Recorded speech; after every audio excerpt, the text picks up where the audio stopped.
Assalamualaikum warahmatullahi wabarakatuh. Halo anak-anak, kita jumpa lagi dalam pelajaran IPA.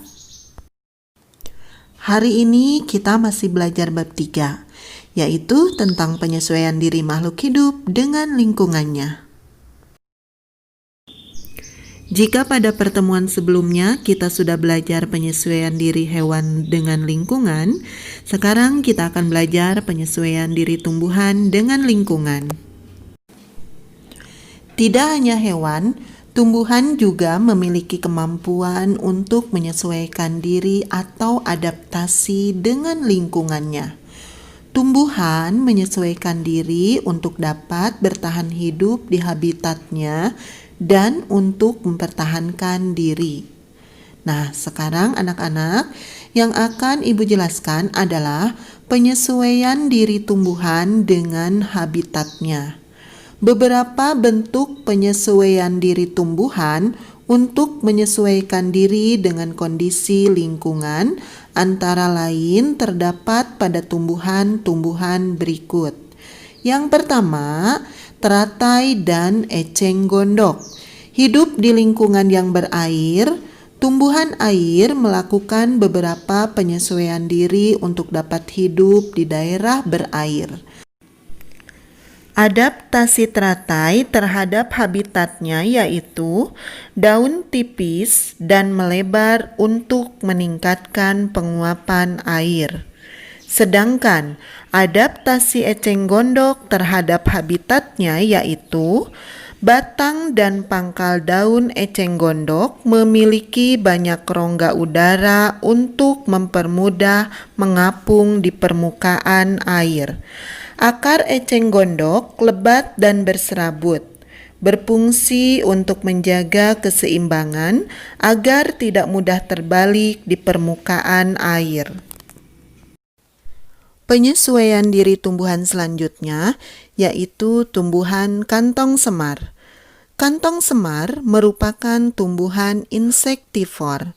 Daun pada kantong semar termodifikasi membentuk kantong yang menghasilkan nektar dan enzim pencernaan. Serangga akan terjebak dalam kantong karena tertarik dengan nektar.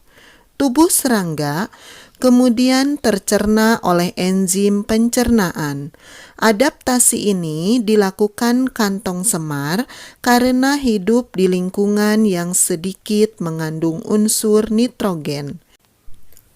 Kantong semar merupakan tumbuhan insektivor yang hidup di wilayah tropis. Dan penyesuaian diri selanjutnya yaitu penyesuaian diri Pinus flytrap. Pinus merupakan tumbuhan insektivor. Akan tetapi, tumbuhan ini berbeda dengan kantong semar. Daun tumbuhan Pinus berbentuk seperti dua tangkup dan memiliki rambut sensor. Daun tersebut akan menutup jika ada mangsa yang hinggap di daunnya. Daun Pinus akan segera mengatup saat ada serangga yang terperangkap. Adaptasi selanjutnya adalah adaptasi tumbuhan kaktus. Kaktus merupakan tumbuhan yang hidup di daerah kering. Adaptasi kaktus meliputi daun, batang, dan akar.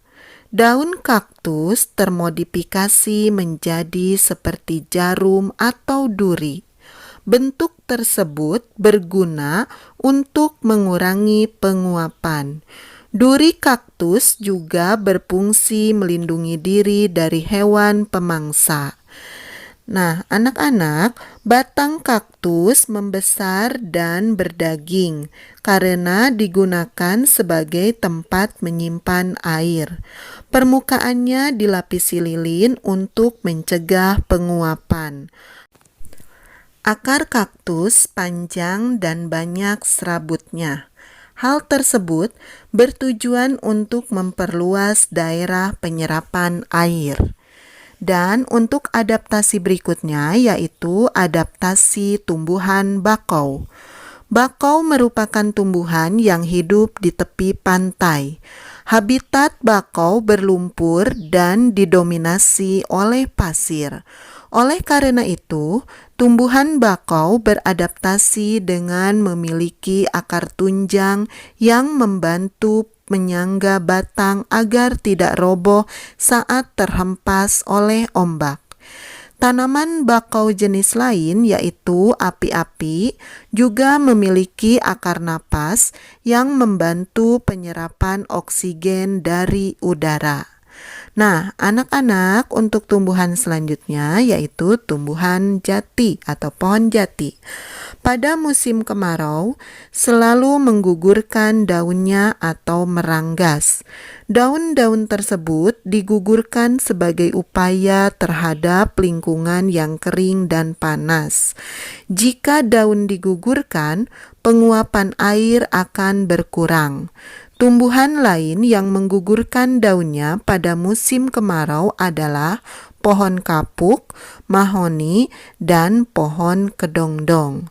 Nah, anak-anak, itu tadi penyesuaian diri tumbuhan terhadap habitatnya.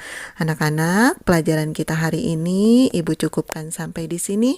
Terima kasih atas perhatiannya. Wassalamualaikum warahmatullahi wabarakatuh.